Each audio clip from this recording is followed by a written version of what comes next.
Well, hello, welcome to this channel today. Today I'm going to talk through making some sour bread starter. Sourdough bread requires a starter and it's really not that hard to make. And so I thought, what better way to get this evening started than to walk through making some sourdough bread. Now the ingredients are simple. Here I've got some organic rye flour. You can use whole wheat flour as well. If you'd rather, you can see I'm using the King Arthur organic rye flour. I've got a little bit of water. I just pulled this out of the refrigerator, so some filtered water. And I let it sit out today. You really want to let any sort of chlorine and whatnot evaporate out. A spoon just to measure.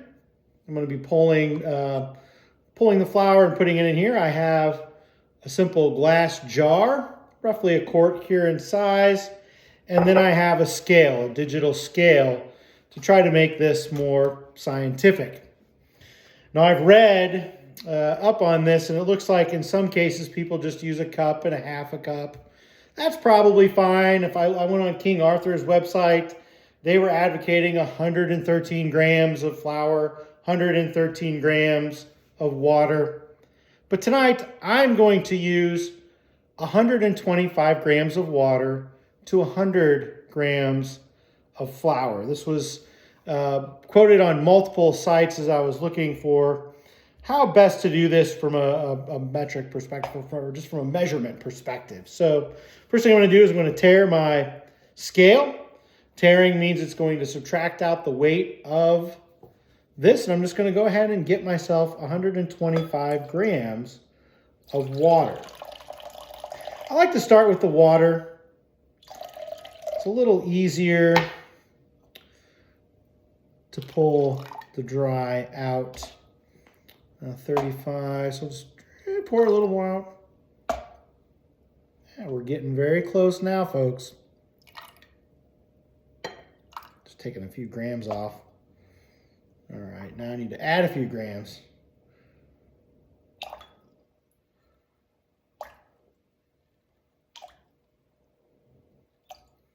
Perfection, perfection. Let me just bring you over here. 126, okay.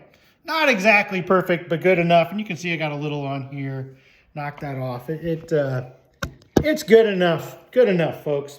Now, from here, we're gonna go ahead and add 100 grams.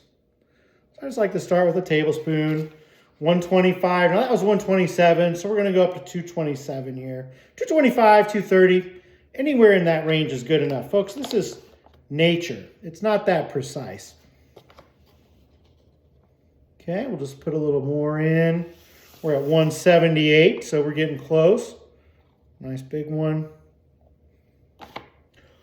Blow off what I added there is a little too much.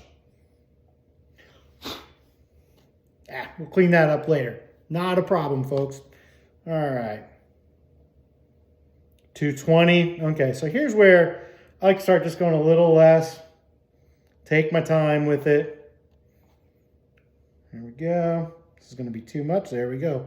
Perfect. So I'm at 230. So again, a little high, not a problem. Not a problem. This is nature. We're going to go ahead and stir it up. And really, this is, I think, probably the most important thing we're going to do tonight. We really want to stir this thing up and make sure that all of that flour is in fact wet. We don't want to have dry bits of flour in here. We're not making pancakes, folks. We want to mix this up pretty good. I mean, obviously, a little dry here, a little dry there. It's not going to really matter.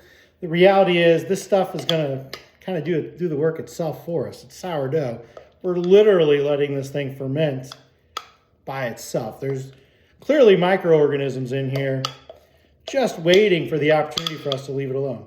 Now, this is what I always find fascinating. I'm not going to use my fingers. I don't want to get that, but I just kind of, get as much off as I can. Just spend all that time trying to get those proportions right, and bam, here we are. A little on here. So see, this is not precise work. I think we overcomplicate things as humans. We try to use scales. We try to make it pretty scientific. This is going to be just fine. Now, I'll check back in tomorrow when we're going to go ahead and feed this and keep it going, keep that fermentation process going. So thank you for your time, and we'll look forward to checking in tomorrow. Now, before we break here, I did want to say one very important thing I wanted to add that I nearly forgot. We're going to cover this. We're just going to loosely cover it. So I'm using this jar here. I'm just going to put the lid on. It's loose. That's all I'm going to do. And then you really want to keep it somewhere warm, between 70, 80 degrees, somewhere in there. Now my oven has a proofing function, but it will only last for 12 hours. So don't know that I'll use that, but I'm just going to wrap it in a paper, wrap it in a towel, put it in the oven, leave the oven light on, and that should be good enough. Plenty warm. It's going to retain the heat.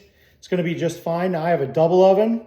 If you do have that, do not forget to take it out if you're using the other oven. Otherwise, you're going to get that lower oven or upper oven, whichever one you're using, way too hot, and you're going to ruin your starter kit. So in this case, I'm just going to set it in that oven, wrap it in paper or in a towel, and we'll check in on this tomorrow. Thank you.